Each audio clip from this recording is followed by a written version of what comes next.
The US West Coast is suffering from record-breaking forest fires. But will the disaster jolt the country into climate action?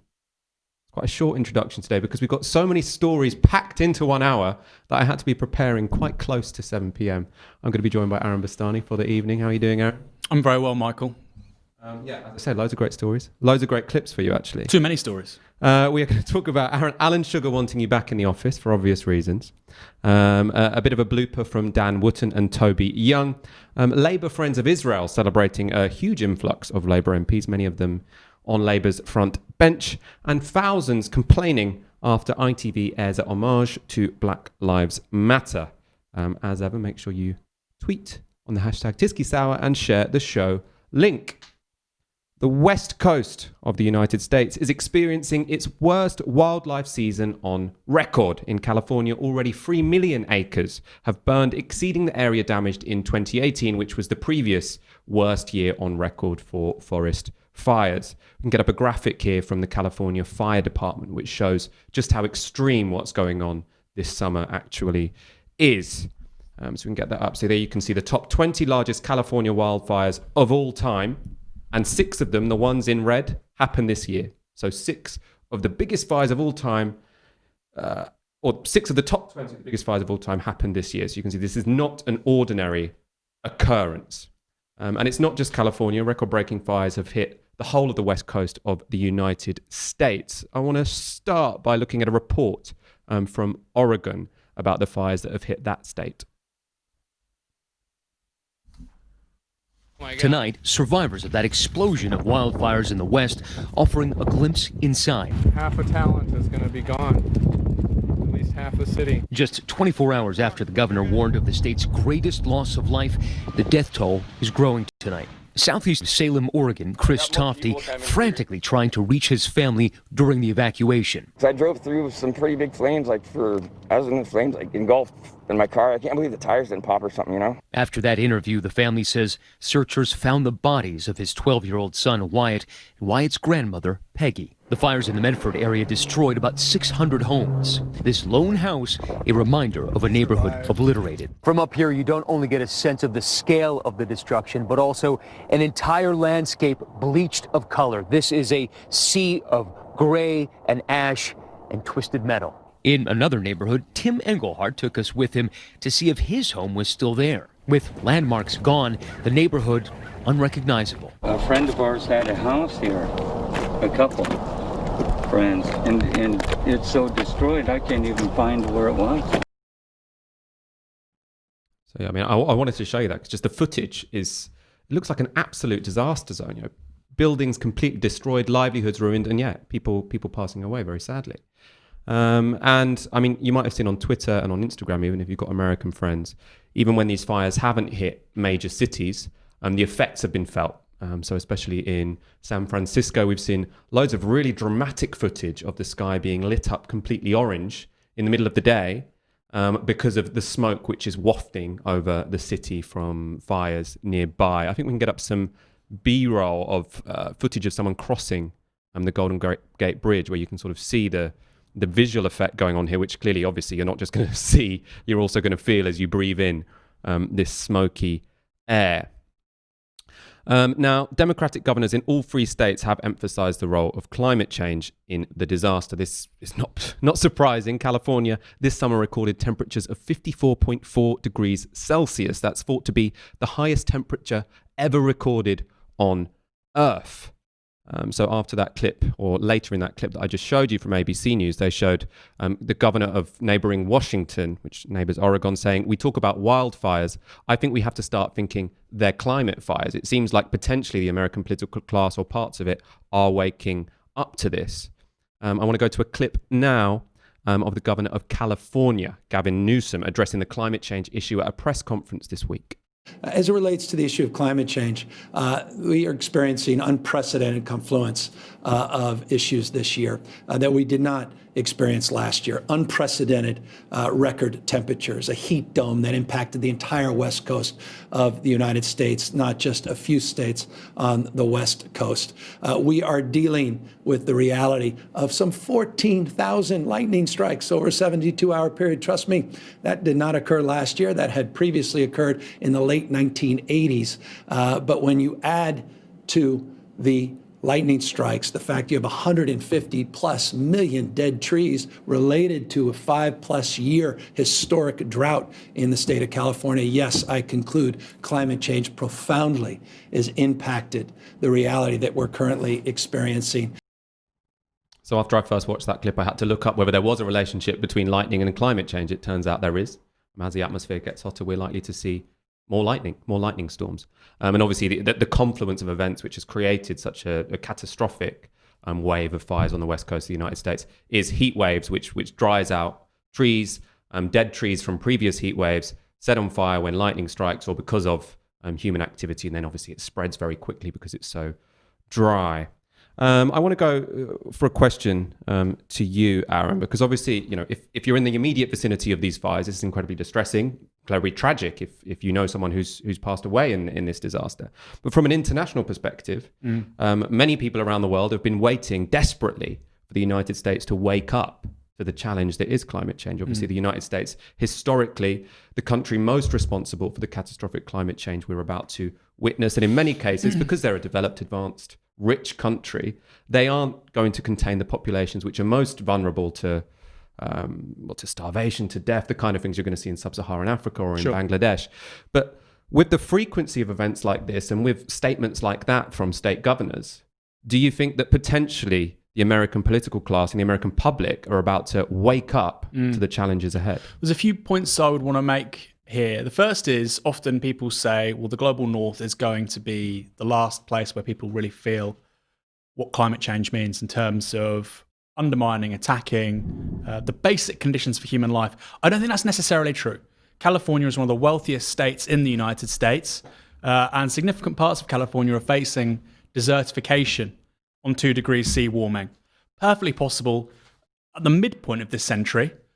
Significant parts of California, not just because of wildfires, but also because of creeping desertification, water scarcity, farming for things like citrus fruits will be increasingly difficult. It's going to be really undermined as the prosperous place, obviously has great poverty, particularly in the north of the state, that we presently kind of think of. That's the first point. And then secondly, it's really important to say that very few countries actually take their climate commitments. The last big climate change conference was Paris Treaty sort of commitments. I think basically only India right now, of the major countries, is even remotely adhering to what they'd promised. So yes, it's very easy to say America are the bad guys. I mean, and they are, right? The CO2 emissions per person are the highest of any country in the world. There's 300 million of them. Extraordinary contributor to CO2 emissions and methane emissions because of their fracking industry and so on. But when you also think at the same time, China, in just 3 years, consumed more concrete than the United States did for the whole of the 20th century, we can't just say this is the US to blame. But I think as you're going to go on to detail, what's really interesting with the US is increasingly citizens, its democracy, will feel the brunt of climate change. The question is, will they now change their priorities politically? And I think that's the really big question. I mean, I would push back on a couple of those things. I think first, I'm not sure actually that the United States has the highest per capita emissions of carbon dioxide, but it definitely does in terms of big, large, significant countries. I think if you look at somewhere like the UAE, that often comes out. Saudi Arabia is huge, yeah, when it comes to carbon emissions. But obviously, it's the most significant rich country when it comes to climate change. And I'd also push back kind of against the China thing, because when it comes to GDP per capita, the United States emits so much more than China. And actually, China does seem to be making quite a big commitment to greening its economy. It's having now growth without emissions increasing for the last 4 years or so. So it's not just emissions though. It's also things like deforestation and so on. And but there's an effort going on there that we haven't seen in the United States. That's absolutely true. But there is in the next 20, 30 years, the big contributors to CO2 emissions, deforestation, where are we going to see big water scarcity problems and so on? It's all going to be in the global south, but increasingly, and it's an argument that the left will have to rebut from the right, because it's going to be India, China, Indonesia, Nigeria, Pakistan, increasingly, because quite rightly these people deserve merit rising living standards. That's going to be the task. And so I do think big bad America, naughty, the rest of the world, they're trying their best. I don't think that's entirely true. I think Saudi Arabia is a great example. I think Saudi Arabia, in terms of CO2 emissions, is right up there. In terms of petroleum consumption, it's like the top 10 countries in the world. There's like 30 million of them, 40 million of them. Our audience can go and check it out. So there are other, very, very negligent states here. And I wouldn't want to simplify the issue of just blaming the United States, because I think, A, they're going to feel the consequence of climate change far more egregiously than, say, Canada or Britain. Canada actually may be a net beneficiary of climate change, just like Russia. We've talked about why on numerous shows. But, significant parts of the US would face things like desertification, as would Southern Europe. And these are affluent countries. I mean, I think the pushback to that is just say, let's just focus on emissions per capita. But anyway, we're getting kind of sidetracked. I want us to focus back on the question of whether the United States is going to shift its attitude when it comes to climate change. We saw there, I showed you a video of one governor talking about the importance in climate change for explaining what was going on. There was also a clip that you didn't see, but it was at the end of that news report of the Washington governor saying very much similar. But it's a different question as to whether they will back action which can actually change this. So, it's a development. It's a positive development for many in the United States that people are openly saying that events which are happening right now are due to climate change. 10 years ago, we wouldn't have seen that. But there's still a long way to go before they say, and we are willing to take the necessary action. And there are signs that very powerful people in America, even in the Democratic Party, are not ready to do that. This quote's been going around a lot today, which is Nancy Pelosi dismissing Alexandria Ocasio-Cortez's Green New Deal. So in February 2019 of that plan, she said it will be one of several or maybe many suggestions that we believe. The Green Dream, or whatever they call it, nobody knows what it is, but they're for it, right? So here you can see the attitude of the Democratic establishment towards the kind of policies, investment in green technologies, radical government-led transformation of the economy so that we can, in quite a short space of time, which is what is scientifically necessary, dramatically reduce the emissions of the developed countries. It's necessary. She's calling it silly, stupid. Let's go actually to California as well. So the senior senator in California is Dianne Feinstein. Last year, again, she was pushed by the Sunrise Movement to back the Green New Deal, that same policy that AOC put forward and that Pelosi dismissed. Dianne Feinstein also has a similarly dismissive response, although this time to 10-year-olds. We are trying to ask you to vote yes on the Green New Deal. Please. Okay, I'll tell you what. We have our own Green New Deal. Some scientists have said that we have 12 years to turn this around. Well, it's not going to get turned around in 10 years. What we can do, Senator, if this doesn't get turned around in 10 years, you're looking at the faces of the people who are going to be living with these consequences. The government is supposed to be for the people and by the people and all for the people. You know what's interesting about this group is I've been doing this for 30 years. I know what I'm doing. You come in here and you say it has to be my way or the highway. I don't respond to that. I've gotten elected. I just ran. I was elected by almost 1 million vote plurality. And I know what I'm doing. So, maybe people should listen a little bit. I hear what you're saying, but we're the people who voted you. You're supposed to listen to us. That's your job. I'm 16. I can't You didn't vote for me. Well, I'm 24. It doesn't matter. We're the ones who's going to be impacted. Something. It doesn't matter. We're going to be the ones who are impacted. I understand that. I have 7 grandchildren. I understand it very well. Senator, the cost of not taking this action is far higher than the cost of what the Green New Deal will be. And there is enormous popularity for this bill around the whole country. And we're asking you to be brave and do this for us and for your grandchildren. Get enough for everyone. I'm trying to do the best I can, which was to write a responsible resolution. Any plan that doesn't take bold, transformative action is not going to be what we need. Well, you know better than I do. So I think one day you should run for the Senate. Great. And then you do it your way. But by that time, in the meantime, there's going to be a big problem. I just won a big election. I mean, obviously, a couple of things to mention there. Those kids were so sweet. And she was so dismissive with, look, I've been doing this for a while, so maybe you should just listen to me and shut up. Also, that impression she's giving that we know what we're doing. Yeah. Look, your state, the state that those kids live in, has just had the biggest fires it's ever had on record. 6 of the largest fires it has had on record happened this year. And you were trying to tell those kids, oh, no, we've got it sorted. Yeah. You know, I've got experience. You've been in the Senate for 30 years. Yeah. What is your record? Your record is that your state is literally on fire. Yeah. Your record couldn't be worse. CO2 emissions have increased, I think, by 60% basically since the Rio Earth Summit, early 1990s. That's when we knew we had a problem. And nothing happened. People carried on as usual. California's one of the worst affected states. And so they said, well, I've been around a while. Yeah, that's precisely why you're not qualified to be taken seriously on this, because you had the opportunity to actually address climate change when it could have been avoided, this 2 degrees kind of runaway threshold that increasingly looks inevitable, and you decided not to. And it's remarkable to see an 87-year-old, I think she's a senator, with 10-year-old children, and that's from a year ago, and we're looking at that and we're going, wow, those 10-year-olds, they couldn't have been more right. That senator sounds like a politically illiterate idiot. She's holding public office in one of the wealthiest states in the United States, one of the wealthiest economies in the world, California. Defies belief. I mean, it's interesting actually, because I had been thinking about the politics of climate change in terms of the big tragedy of it is that the richer countries who are most responsible for climate change are going to be affected last. I'm sort of looking particularly at countries like our own as an example, where for a while it might actually be the case that climate change makes Britain more fertile and more enjoyable to live in because the sun shines a few more days of the year. But that was wrong, because there are, 2 countries in particular who are going to be severely affected by climate change quite quickly. One is obviously America, as you've just seen there. The other is Australia. There was a great piece in the New Statesman today, or this week, in fact, by Samuel Earle.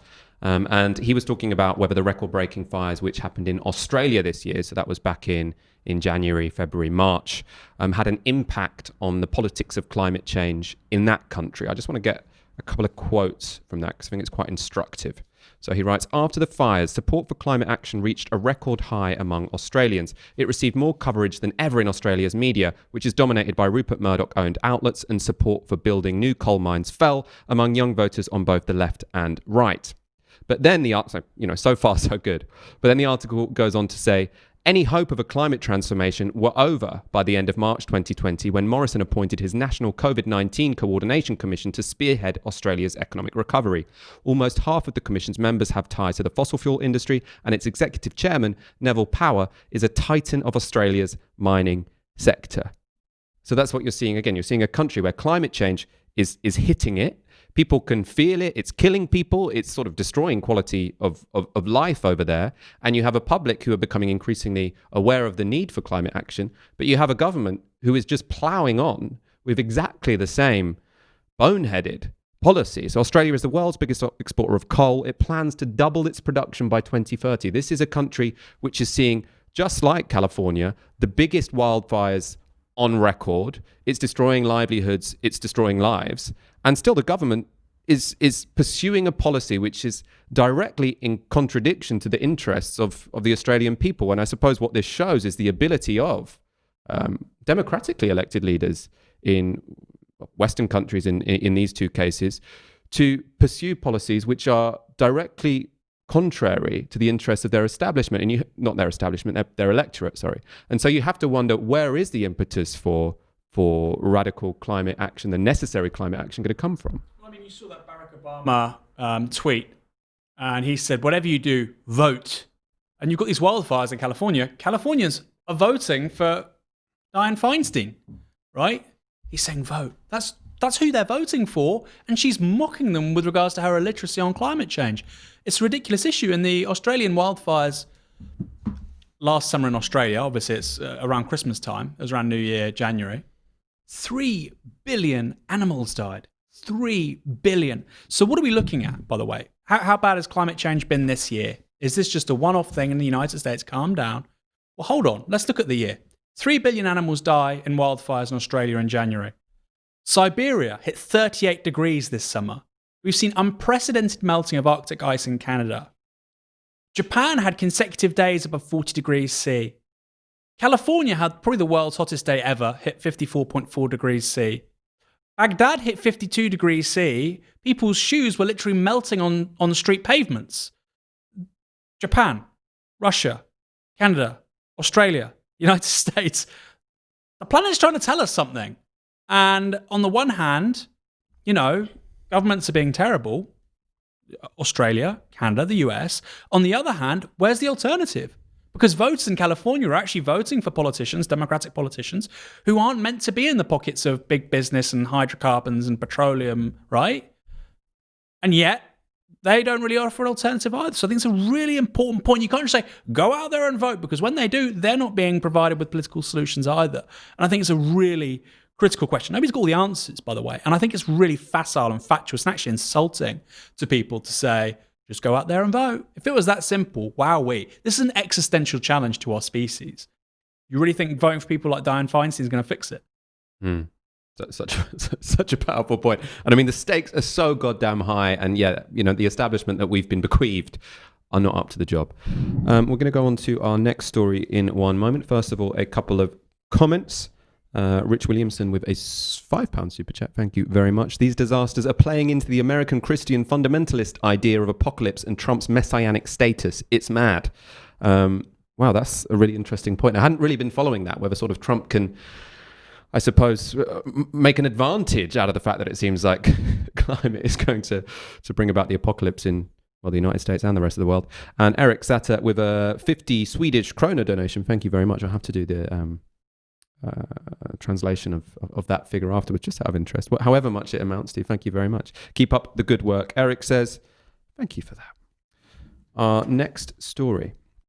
One of the upsides of coronavirus has been Britons finally realising, getting to understand the benefits of working from home. Obviously, Britons working from home after the lockdown has the added advantage that we are less likely to see a second spike. The less people who are commuting into work and then hanging around indoors in offices, congregating around sort of takeaway lunch places, the less people are going to catch coronavirus. It's a win-win for everyone, except, as we've talked about on this show before, the owners of said takeaways, sandwich shops, coffee shops, which are no longer getting the revenue they need to pay shit wages and hide their profits away in tax havens. It's also a problem for newspaper barons who need to hand out their right-wing rags at train stations so that they can get the requisite ad revenue that keeps them going. And finally, probably the most important vested interest in favour of getting people back into their offices is commercial landlords who need you sitting at your work desk so they can continue raking in money for essentially doing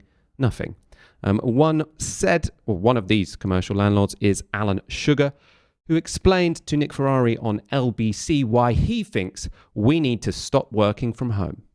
We are going through can only be described as an unprecedented disaster. There's no question of that has caught everybody on the hop. But let's compare this to, say, earthquakes that completely have demolished places like Los Angeles. Tsunamis that have completely demolished towns and people in Thailand, to earthquakes that have shattered towns and villages in Japan, to hurricanes that have taken out whole villages and houses and people like that in the Far East. America. Yeah, in America. People are resilient. They come back. They get back. They recover. They get over it. Now, we're pausing now because we want to talk about the development of this argument. So Alan Sugar there saying, I mean, you can guess where it's going to go, but he's starting by saying, look, you know, natural disasters happen all the time. Lots of people die. Loads of people died in the East Asian tsunami. People bounce back. Well, for a start, yeah, these are natural disasters. Probably if we could have moved people from the shores before that tsunami arrived, we probably should have. I'm sure there were many decisions that were made in the past in those countries which left people more vulnerable than they would have been potentially, the underdevelopment enforced on those countries from the West. But in any case, the idea that people bounce back doesn't necessarily work in a situation where 250,000 people died, which was the case when it came to that Southeast Asian tsunami. Let's see where this argument goes next. difference between this here is that those hurricanes and those earthquakes that I spoke about, we as people cannot influence them happening or not. What we can do is influence this pandemic going away, and that is by listening to the advisors, to the government, doing the right things. And if you do the right things, which is what myself, my wife, my family, and my employees have done all throughout this, thankfully, we have been insulated from it. And Firstly, it's very easy to say that you've been insulated from it if you're a rich white guy with relatively good health. If you look at any of the statistics, who has been most affected by coronavirus? Yes, maybe it is people in Alan Sugar's age group, but it is also people from black and ethnic minority backgrounds. It's people who work in frontline professions and don't get to do Skype interviews speaking to Nick Ferrari in the morning. But the most important bit I want to focus on here is Alan Sugar saying, let's listen to the experts. He's saying, let's not panic. Let's listen to the experts. Well, let's hope that the expert he's listening to is Neil Ferguson. So he's the UK's top epidemiologist. And he yesterday told Radio 4 the following. I'm still working from home. Many people I know are still working from home. And I think we should hesitate and maybe pause at the headlong rush to get everybody back into offices. So that's what the top epidemiologist is saying, that there's no reason to go back into our offices if we don't want to, because that's epidemiologically a silly thing to do. Today, we also saw new evidence from Imperial College London. They released a new study based on information from 150,000 volunteers, which predicts the reproduction rate of the virus is currently 1.7, meaning cases are doubling every week. Let's see if Alan Sugar went on to point out those pieces of expert advice to Nick Ferrari's morning audience on LBC. We need to get back to work. We need to go and put a suit on, put a dress on, put your makeup on, do your hair, get back into work. Because when you're in work, you feel better, you're talking to some of your colleagues, things go on during the course of a day. You don't realise how many questions and answers that you actually answer during the course of a day when you're in the office. Young people who are learning their trade, they've got to be there to learn from the elders. And while I don't know if you haven't, but would you be happy for your grandchildren to go back to school, Lord Sugar? Yeah, they are. They're all back at school. They're all back at school. And my other grandchildren are back at work. They're not sitting at home. So that's Alan Sugar. Listen to the experts, but not the experts like Neil Ferguson, not the experts like the people doing a study at Imperial College, which suggests that R is currently at 1.7. So maybe we should hold off from suddenly increasing our activity in the city centres. No, he's saying, listen to him, and what you should all do is go back to work. Do you think the British public are going to get sick of being lectured by people like Alan Sugar telling them to get their suit on, traipse into offices when they don't want to, and when they know it's dangerous? The thing is, the big businesses out there, the city firms and so on, the big businesses that make a lot of money, which can obviously work and function with remote working, have basically said, by and large, you don't need to come into the office this year. That's basically what they're saying. So the idea that big business is lobbying for this isn't accurate. Alan Sugar tells us a lot about modern capitalism in Britain. He tells us a lot about modern Britain, actually, because rather than him communicating the interest of, we've talked about this, big business, because by the way, they'll be very happy to not renew leases and to externalize the costs on offices to workers who now have to work from home, right? That suits them down to the ground.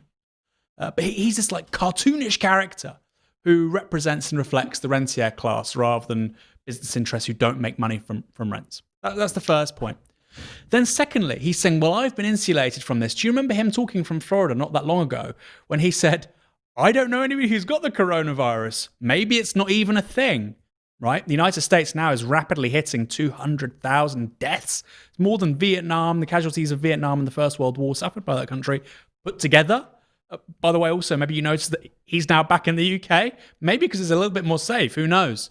So, firstly, what kind of society are we? What does it say about Britain that Alan Sugar is somehow an emissary of common sense on the media about a pandemic and how it's going to impact the economy? And then secondly, the original point he was making about, these are acts of God, they happen, they're inevitable, which is true to an extent.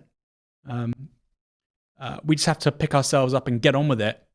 Well, that's a bit like saying the Black Death hits Europe, what was it, the 1380s?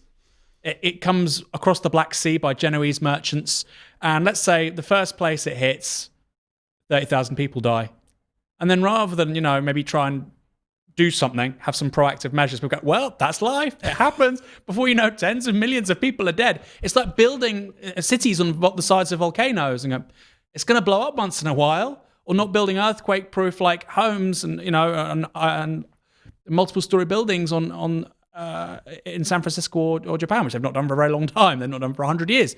So I mean, it's just utterly stupid to compare something which literally spreads through social interaction to an earthquake, while at the same time saying, please, let's maximize unnecessary social interaction. Well, it's just such a low bar, isn't it? Society will continue. Because basically when he says people will bounce back, that's what he means. Like, look, however bad the pandemic gets, unless, I suppose, 90% of the population are killed, society will continue. Maybe even if 90% are killed, those 10% will bounce back, will continue.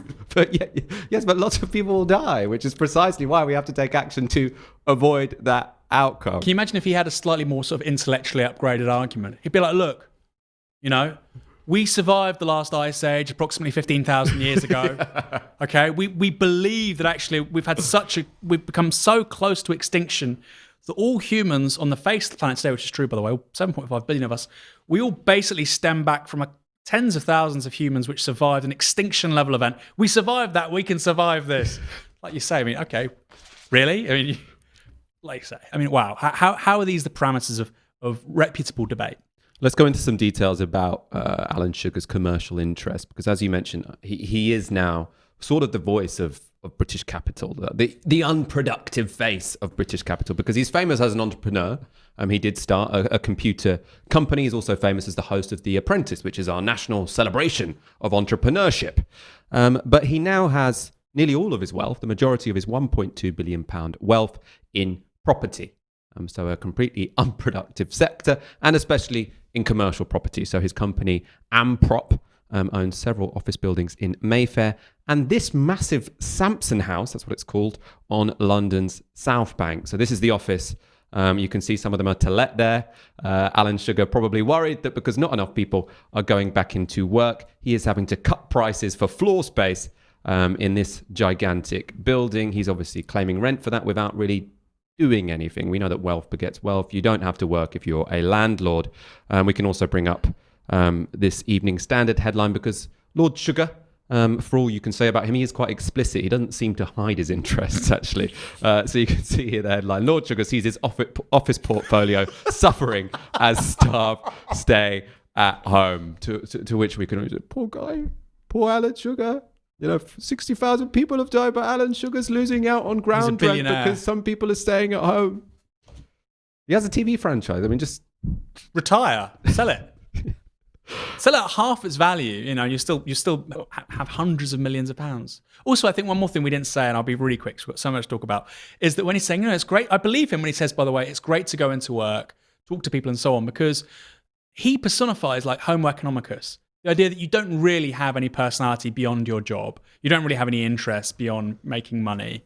And I don't think he does. Okay, he bought Tottenham, he's a football fan or whatever. But he seems like a deeply boring man. And his entire personality has just been shaped by business. I mean, by the way, he's not a businessman. Being a rentier, being a landlord is not a business, right? Well, he was, wasn't he? Because was it Amstrad? Amstrad. He was, but the whole point is he isn't anymore. He's degenerated into a rentier, like the British economy degenerated into a rentier economy. Yeah, but I think also it speaks to the fact that, we do have generations of people who haven't actually thought about what they're interested in, what kind of a human being, Marx called it species being, they would like to be if they weren't chained to an office. We've got some more comments. John Robinson with a £10 super chat. Keep going, guys. Has Novara ever thought of producing a weekly paper? The left must compete with the right-wing news publications. Interesting idea. What I'd be more keen on, so sort of like where I feel like we could have the most impact on sort of opinion forming in Britain. I want a DAB slot because I do think that expensive. But it's less expensive than I think I think actually it's not necessarily as pricey as one might think. But anyway, this is not me announcing plans for a Novara DAB station. It's just Michael Walker. It's just my dreams. What do they call it? Imagineering. Exactly. Well, I mean, the right wing are bringing out 2 new channels in the next year, and what's the left got? I mean, this is where the trade unions should be putting their money. Also, I mean, we will be expanding as much as we possibly Michael, can. So do go to novaramedia.com/support. Were you about to do that? I should have segued into you saying that. No. Look, if we want to do a DAB thing, which, by the way, that isn't agreed policy at Novara Media, but if we do, Michael, where do people need to go? novaramedia.com/support and donate the equivalent of 1 hour's wage a month, or even more. Give us a bonus if you were committed to building left-wing hegemony.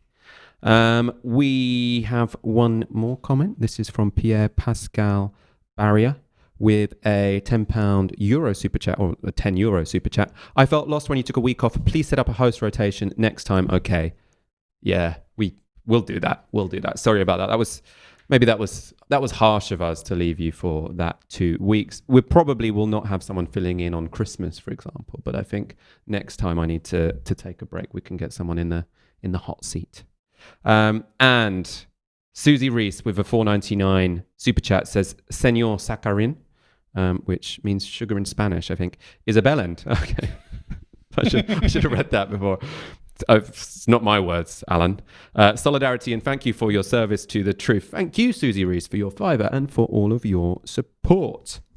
We're going to go straight on to our next story. And actually, I'm going to start this story with an apology. Because we've just shown you Alan Sugar speaking to Nick Ferrari on LBC. We're about to show you something even more brain dead and obnoxious.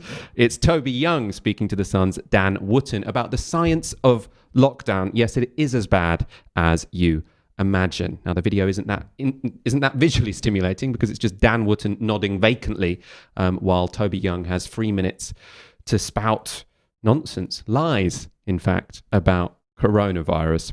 Unlike Wootton, we are going to, again, break down this video to point out where Toby Young is lying to the audience of Murdoch-owned talk radio.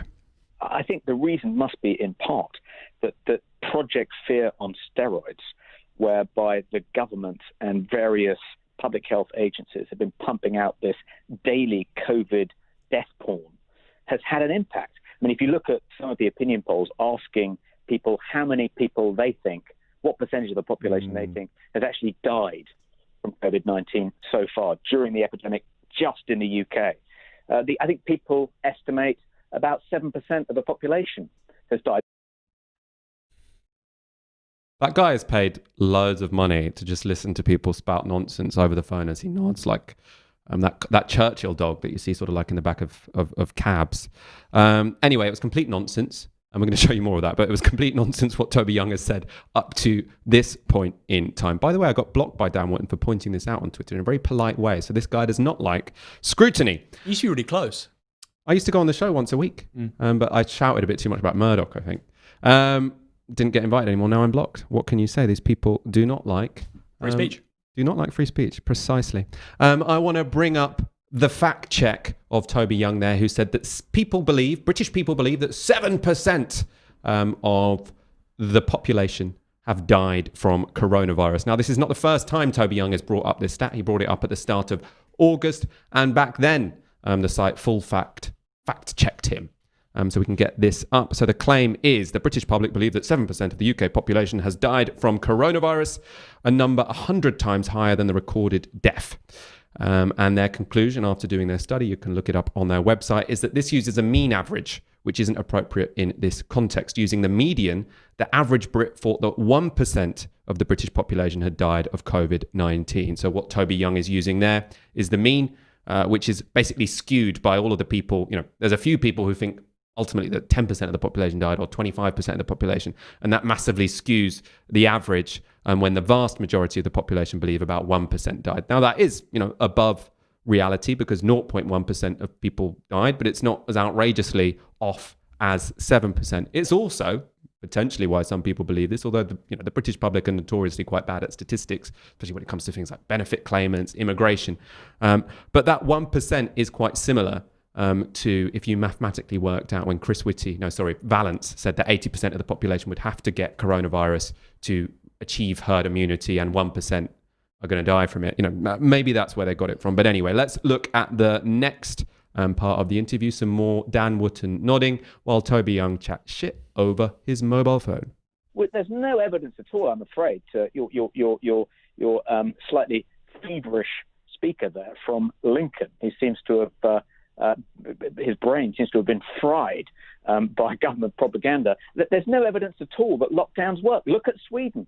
The number of deaths per million in Sweden is lower than it is in the UK. Death per capita lower than it is in the UK. They didn't have a lockdown in Sweden. The country that's had the most severe, strictest lockdown in the world, Peru, has the highest number of deaths per million of anywhere else in the world. Lockdowns make no impact at all when it comes to reducing deaths. None at all. There's no evidence, none at all, that lockdown works. Now, while Toby Young was saying that on national radio, what was Dan Wootton doing? Yeah, no evidence at all that lockdown works. No, seems like a reasonable point.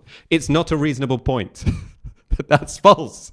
The example he used there was Sweden. Obviously, it feels stupid to even have to explain this. Everyone saw the charts.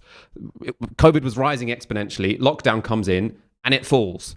But he used Sweden because he is right that per capita, less people have died in Sweden than they have in the UK, even though Sweden never went into a strict lockdown. Now, Sweden did have many social distancing regulations, but they always kept schools open, for example. And they never hit the levels of deaths that we had in the UK.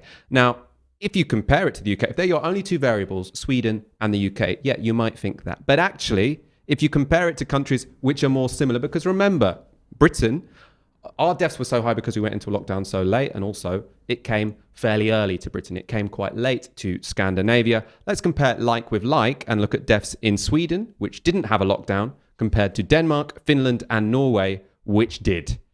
Can we get up this chart?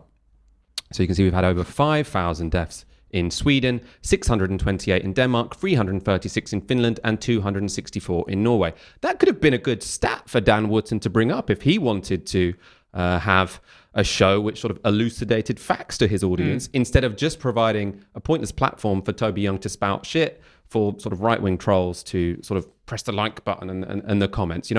It's not public service broadcasting, and it's the future that Rupert Murdoch wants and the future that Conservatives want. I mean, they've got a DAB license. Yes, they do. And there's meant to be regulation around this stuff. They've got, all of their hosts are right-wing.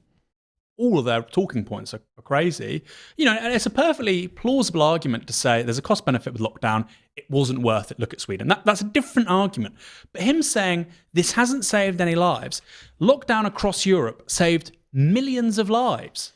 Of course, you have to have, there's a great, really important conversation to be had about, the negative impacts of that. Fine. But like you say, what he's saying here is categorically, scientifically untrue. Sweden is one of the biggest countries in Europe. I think it's like top 4 countries in Europe by surface area. It's got a population of 10 million? Apart from Malmo, Stockholm, it's got nowhere that's densely populated. You can't compare it to Britain. You just can't. And so, like you say, comparing to similar countries, his argument falls apart. Maybe you should have a show on Talk Radio to dismantle him. Or rather, maybe we should just become bigger than Talk Radio. We need to get the DAB channel. We're going to subject you to the final clip. We're going to show you of Dan Wootton nodding vacantly while Toby Young talks bullshit. Then we promise no more of his. Show the clip. There's quite a lot of evidence that actually, by now, we're well on our way to achieving herd immunity. If young people are getting it in greater numbers, which is supposedly Matt Hancock's great fear, that's good. That's a great thing, because they're completely invulnerable to the virus. No, very, very few, a handful. You can count on one hand the number of people under 20 who've died from COVID-19. I mean, I don't think you can count it on one hand, but I mean, the bit I wanted to bring maybe if you're a centipede. The bit I wanted to bring up there was about herd immunity, because he's saying, look, we're really close to herd immunity already.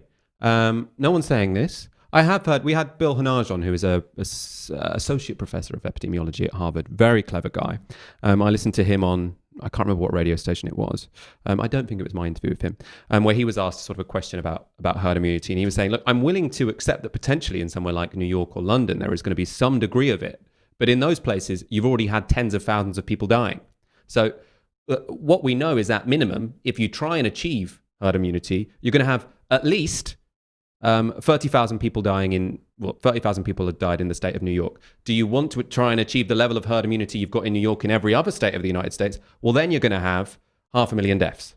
So even if you believe that New York has achieved some degree of herd immunity, which is also incredibly contentious, the conclusion should not be, okay, well, let's do New York everywhere then, because New York was a hellhole for those months. I mean, what were the best figures in terms of the people who've been subject? I mean, what we think maybe 5 or 6% of people in this country have perhaps had it? I mean, that was some of the best data from months ago now. I don't know. Yeah, so I think they were thinking maybe 15% in London, and I think it's in single figures if you look at the country as a whole. But before we got data on that, you had sort of, again, the sorts of people that go on talk radio, and they were saying, you know what, I wouldn't be surprised if it's 60, 70, 80, everybody's had it already, and we just don't know, and it's actually far less dangerous than we're being told by, the media and the government. We have a Conservative government. Many ministers, backbenchers, have extensive contacts to business, their directors and so on. What, you think they've completely demobilise the economy for fun? Unreal. But again, these aren't marginal people we're talking about. This is a news organisation which consistently lambasts the establishment, despite being owned by Rupert Murdoch. Dan Wootton is one of the executive editors at The Sun, I believe. They share it around because it's such a toxic position to have. Nobody really wants to do it by themselves, because you think of your predecessors, you think of all the horrible people, Larry Lamb and Kelvin McKenzie, who previously had it. This is an organisation that somehow is seen as legitimate, saying the most absurd things, kind of InfoWars-style stuff. And what you want is, this organisation wants to be, already Rupert Murdoch has shaped British media for decades, but now they are planning for things like talk radio to replace the declining circulation of things like The Sun. So we know, as we spoke about on a previous show, News UK want to launch a TV station. They've promised us it's not going to be like Fox News. I said, no, don't think of it like a Fox News. Think of it like a TV version of talk radio. Well, a TV version of talk radio is Fox News. It's climate deniers. It's people going on lockdown skeptics who, it's fine, but you can be skeptical of a lockdown. As you say, you can say, look, the pros and the cons outweigh the pros, for example, or we can have something that's a bit looser like they had in Sweden. But what you can't go on the radio and say is there's no evidence whatsoever that lockdown saved lives. Because there is overwhelming evidence that lockdown saved lives.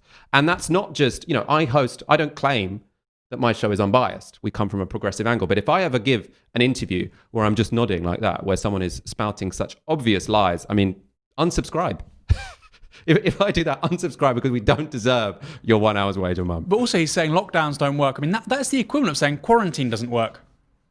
When you think about it, it's like saying vaccines don't work. Clearly, we know minimizing social contact in the context of a pandemic, we know that works. Crazy. The guy was going to be like one of the most senior people with regards to higher education in this country. The Conservative... He was going to get put in charge of universities before there was an outrage, I don't think people realise how completely adrift the Conservative Party, or actually mainstream conservatism is in this country. It's very right-wing, and it's going more right-wing at an astonishing pace. And he's one of the examples given, actually, of cancel culture. How dare people, when they get given a position, find their past comments to get them out of the job. But thank God people did when it came to Toby Young, because I would not like that man in charge of Britain's higher education. That was a close miss. We're going to go on to our next story. First of all, please do subscribe to the Novara Media YouTube channel and hit the button to get notifications. As you know, we go live on this show every Monday, Wednesday, and Friday at 7 p.m. And I'm pretty sure the Bastani factory is coming back pretty soon as well, right? It will be. All things being equal, we have an interview early next week, with the authors of Left Out. Everybody's talking about it. Patrick Maguire and Gabriel Pogrund. The inside story of the Corbyn leadership, particularly from 2007-2019. Huge stories in that book. I'll be talking to them about its contents early next week, probably Tuesday. So smash the subscribe button. You don't want to miss it. And I'm just going to add to that, thanks to Lipsman2 for the super chat, $4.99. Thank you very much. And also to Joe Ellis with a $5. They keep our organisation going. Labour Friends of Israel announced on Thursday a host of new MPs given vice chair roles in their organisation, including many ministers serving under Keir Starmer. So the newly appointed vice chairs are as follows. You've got Rosie Cooper, she was a former whip. Chris Evans, who is parliamentary private secretary to Shadow Defence Secretary John Healey. Diana Johnson, she's MP for Kingston upon Hull North, but a backbencher. Peter Carl, who is Shadow Victims and Young Justice Minister. Conor McGinn, who is Shadow Security Minister. And Catherine McKinnell, who is a backbencher. So you've got 3 frontbenchers there who have become vice chairs of the organisation. So as reported by Labour List, the new intake will join LFI's current parliamentary vice chairs, shadow cabinet members Rachel Reeves and Jonathan Reynolds, frontbenchers Pat McFadden and Sharon Hodgson, plus backbencher John Speller. So it goes on to sort of describe the extent of involvement of Labour MPs in this organisation. As of July 2020, around a quarter of the Parliamentary Labour Party and a third of the Shadow Cabinet were members of the group, including Shadow Justice Secretary David Lammy and Shadow International Trade Secretary Emily Thornberry. Now, what's going on here? You might be thinking, why are members of a progressive party who stands for human rights around the world joining an organisation which is friends of a country? It's a bit odd to be friends of a country, but friends of a country which is systematically violating the human rights of Palestinians, systematically dispossessing people from their homes, has an open-air prison, Gaza, under siege for decades, and which is, well, it's already breaking international law with its settlement scheme, but is threatening to go further and annex the West Bank. Well, I bet you, if we were to ask anyone who's recently joined the LFI or who is currently a member, what they would say is, look, joining LFI, joining the Labour Friends of Israel, doesn't mean we're friends of the Israeli government. It means we're friends of the abstract idea of the state of Israel, something which comes up a lot in debates like this. No one wants to support the Israeli government. Everyone just wants to support the right of Israel to exist. Now, let's look at what LFI actually does, because this is an organisation with a history. It's an organisation with politics, and we shouldn't really just accept this line. Oh no, don't take this as a support for the government, because the organisation is about connections with the Israeli people. Let's look at some past positions which the LFI have taken. So, for example, when it came to Labour's policy on putting sanctions on imports from annexed territories, so this was a policy announced by Lisa Nandy, basically the bare minimum. If a country is going to illegally annex some land to say we won't take exports from that, that is not a severe policy. When Russia annexed Crimea, we didn't just say, oh, we're going to put sanctions on exports from Crimea or Crimea. We put sanctions on Russia, right? You don't just say, oh, it's fine, we just won't get things from that. This is the bare minimum. This is how minimal this policy from the Labour Party is. But let's look at how LFI responded to this development. They totally oppose imposing sanctions on Israel on the basis that the move would serve only to weaken those in Israel fighting annexation and embolden the Israeli rights bunker mentality. Now, you've got an organisation here which a third of Keir Starmer's shadow cabinet have met, which is not only opposing Labour's policy, but doing so in the most dishonest, it's kind of offensive way. It's sort of say, how dare you make the Israelis face consequences for illegally annexing the territory of the Palestinian people, because that might make the Israeli people feel attacked. It's all like, what is your process by which you are going to achieve the two-state solution, which is what they always say? If any time you have even the most minor action to put some kind of consequences on the Israeli government when they break international law, if you're going to say, oh no, that would just reinforce the bunker mentality, we need to just ask nicely. Let's look at another example of LFI's interventions and when it comes to political developments in Israel and Palestine. So after 61 unarmed Palestinian protesters were shot dead by the Israeli military in a period of 24 hours, this was back in 2018, LFI tweeted this: "Tragic events on the Gazan border. All civilian deaths are regrettable. Hamas must accept responsibility for these events. Their successful attempt to hijack peaceful protests as cover to attack Israeli border communities must be condemned by all who seek peace in the Middle East." So again, this is not the statement of an organisation which simply wants a two-state solution. This is a statement by an organisation which systematically sides with the Israeli government when they shoot unarmed protesters. They're essentially blaming the unarmed protesters for being shot by the Israeli state because they dared to go on a demonstration against the annexation of their own land. Completely reasonable demands here. And they are blaming the 61 people who were killed by one of the most well-armed militaries in the world for their own deaths.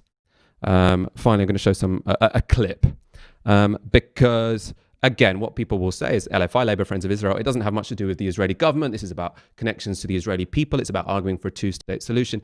Now, this doesn't stack up to me. And the evidence I'm going to show you is a clip from Al Jazeera's documentary, The Lobby, which shows that the Israeli embassy, which is obviously, they work for the Israeli government, they are desperate for Labour MPs to join LFI, and you have to ask why. Let's take a look. I'm Robin. Okay, nice to meet you. My name is Shai. Shai? Shai, yeah. It's a meeting of the Labour Friends of Israel, or LFI, members of the British Parliament who lobby for Israel. Yeah, I take the district. So Shai later explained to Robin the problems the LFI is facing. Not a lot of young people want to be affiliated. Obviously, when they will become MPs, they won't be affiliated, and then that's it. Chain is done. Because for years, every MP that joined the parliament, the first thing that he used to do is going to join LFI. He's not doing it anymore in the Labour Party. CFI, they're doing it automatically.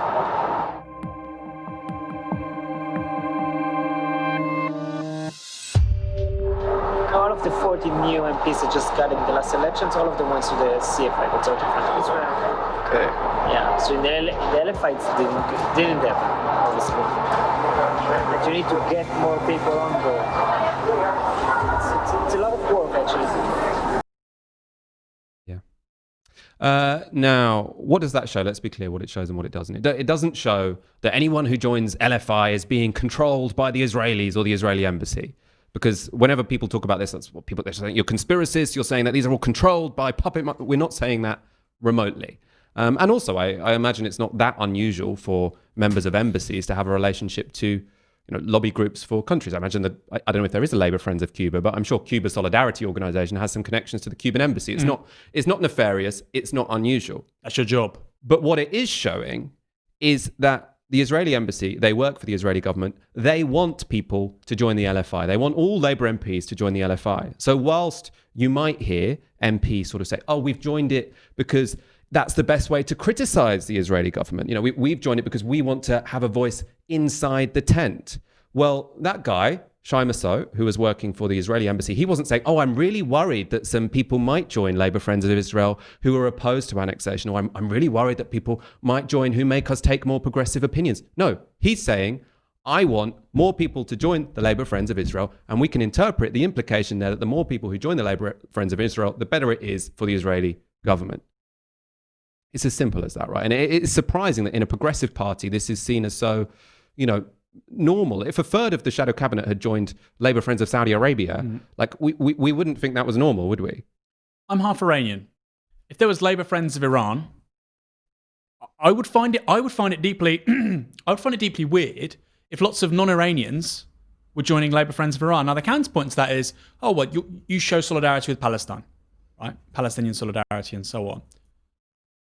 I don't think they're remotely similar because, and this is a really important thing to say, because people say, the left is obsessed with Israel. What Israel is presently doing in Palestine, nobody disputes this, is there are occupied territories. And the way that they are effectively occupied is a form of military occupation. Now, this doesn't really hold in many parts of the world. And like you say, in terms of annexation, in the post-1989 era, the only big examples of it by major powers are Russia with Crimea. You've got various border disputes between two sovereign nations, but this idea of a country going in and taking territory, it's completely abnormal. The idea that, Israel is a democracy, yes, it has a majoritarian voting system. They vote for their head of state, they vote for their parliament. But democracies, generally speaking, don't go around annexing other countries in the world system. And like you say, the Labour Party's position on annexation in particular, which is the bare minimum, but I'm very glad they've got it, is they oppose annexation. They would have sanctions on annexed territories or Israeli settlements. What is Labour's position? Is it that the publicly stated position, which, by the way, if it was anything less, the membership would go ballistic? Their voter base in many parts of the country, including BAME people, young people, would go ballistic.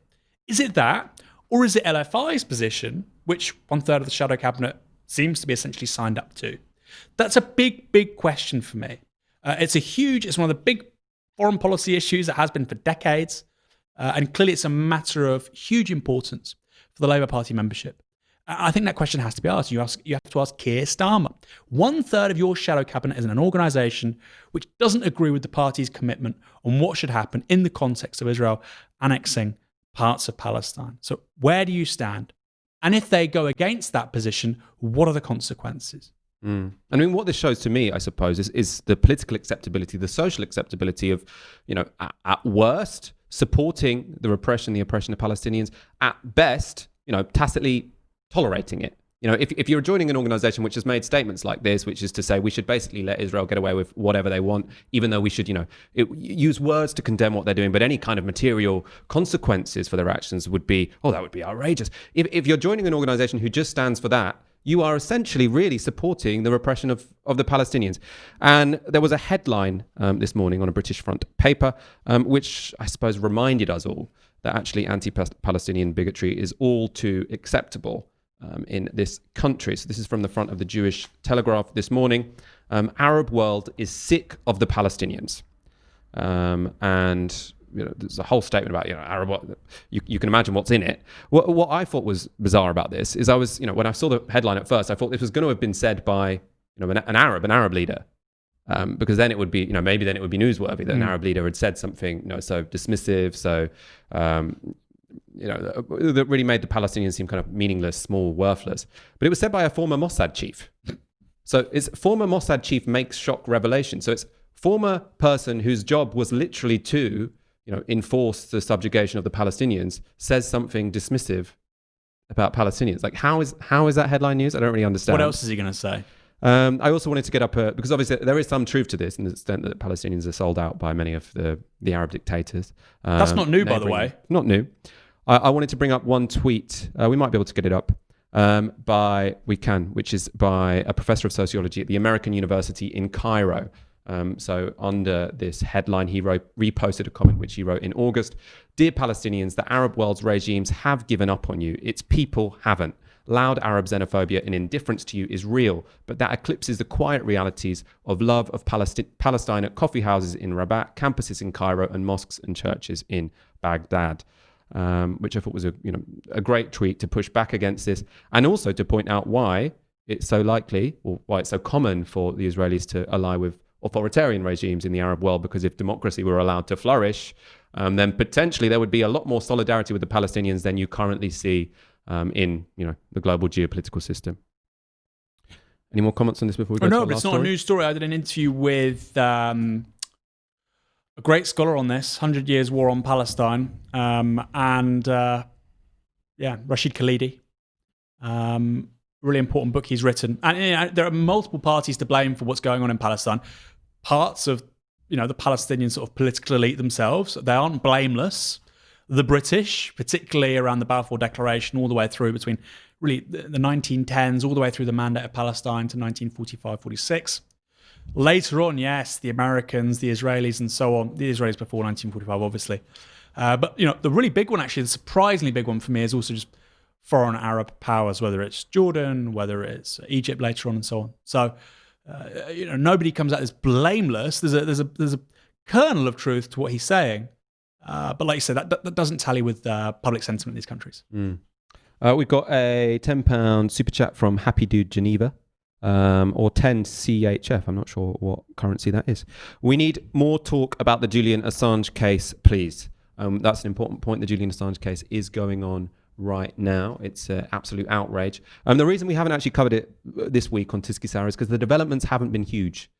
So a case which was paused has been restarted. As far as I can tell, sort of what's come out of it is proceedings have been paused because one of the lawyers needs a COVID test. Assange apparently got told off for shouting in court. The development seems somewhat minor, which doesn't mean the issue is minor. The issue is, an absolute outrage and an attack on press freedom. And what I would recommend you do if you're interested in the Julian Assange case is check out a documentary we made over the summer precisely about this issue, which sort of looks at the big background, because it's the big picture for me here which matters about the Julian Assange case, which is that someone is being tried for espionage for doing an essential piece of journalism, or essential making an essential contribution to journalism, let's say. So you can watch that. It's got great interviews with Yanis Varoufakis, with Assange's lawyer, Jen Robinson, and with Peter Oborn. So do check that out. And Amames Batates, I hope that's how you say that, with a £4.50 super chat. Take my money. We will with pleasure. Thank you very much. Our final story for this evening. Racists flood ITV with anti-BLM complaints. So we often hear that left-wingers are a censorious bunch of snowflakes. Sometimes that's true, although it is overblown. The point is overblown. One thing is for sure, the one thing we can all agree on, is that there is no one more thin-skinned in this country, no one more likely to make a complaint to the manager when they see something that just makes them feel, in the most minor way, uncomfortable than Britain's nationalist right. This became apparent again this week when over 10,000 British right-wingers complained about a dance on the talent show Britain's Got Talent. Now, the performance by dance troupe Diversity, they won the competition in 2009 and paid homage to the Black Lives Matter movement. You can probably guess why these complainants were so annoyed. Let's take a look at some images of the performance. Unfortunately, we can't show you it for copyright reasons. You can look it up on YouTube. So you've got here, well, this you can see the troupe here. Hopefully, we can also see some images of cops kneeling on one of the black performers' neck. You've got dancers filming that on smartphones. People dancing around riot cops. It's worth looking at it yourself. I thought it was a pretty good performance. I mean, it's a little bit cheesy, but it's Saturday night TV. The message was good. But yes, 10,000 people, over 10,000 people have made complaints. I think that's the most complaints, the second most complaints in a decade for a dance about Black Lives Mattering. Now, I want to show you a clip, which is one of the members of this troupe talking about this experience on Kiss FM.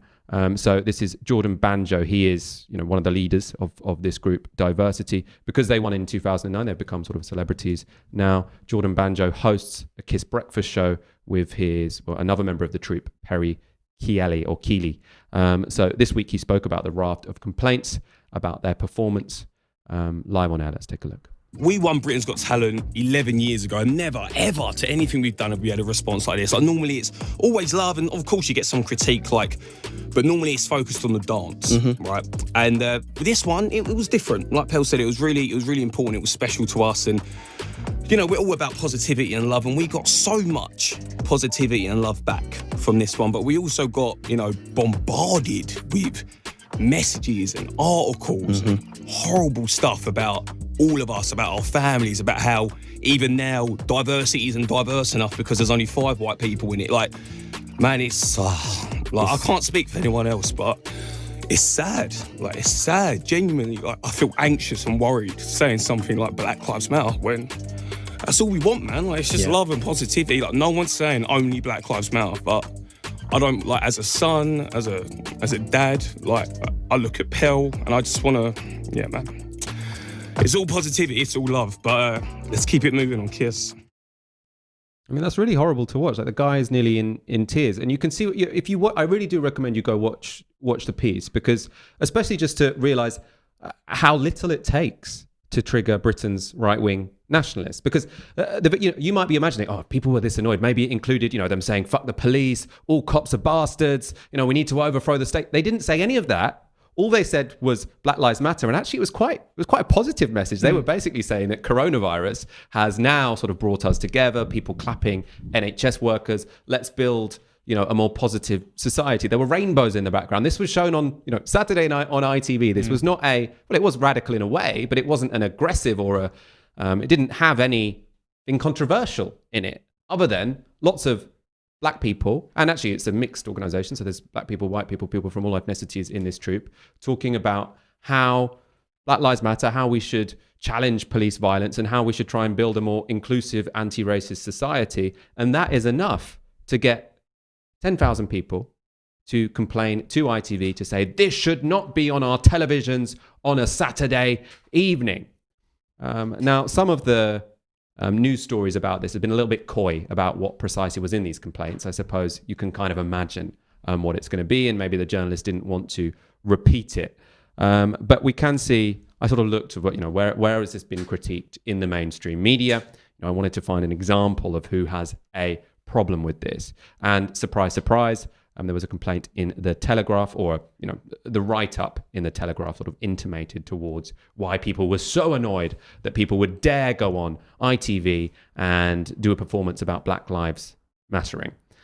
So this is in the Telegraph. The abuse directed at Banjo is obviously unacceptable. Racial injustice, moreover, is clearly a subject which needs to be protested on the airwaves. In the case of Diversity, the crux of the issue would appear to be whether Britain's Got Talent was the appropriate forum to deliver that message, or whether a brave and dignified gesture has backfired.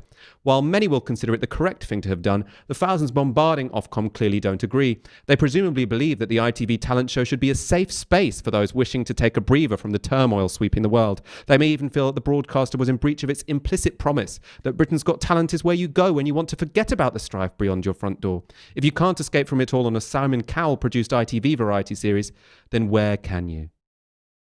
Now, this is just the most classic apologia for people who don't want to hear about racism. It's like, yeah, people should talk about racism, but they shouldn't talk about it on the kind of shows which the general public watch. They should talk about them on shows which, aren't on at prime time. They should talk about them on shows where only people who are already converted watch them. What these people don't want is for, convincing, persuasive messages. I'm sure the majority of people who watched that performance found it incredibly powerful. I think it probably reminded them of the injustice that goes on in this world and, the damage that is done to black people by institutional racism, both in the United States and in the UK. And it's precisely that, which is why writers in The Telegraph, why these 10,000 complainants are pissed off, because they know this is effective. It's effective having an inclusive, powerful message going out on primetime television, which is telling people racism still exists, it matters, and we need to fight it. And that's what boils their piss. And I can't stand that line, which, it's fine. Obviously, we have to protest racism. Just don't do it here. Don't do it to a mass audience.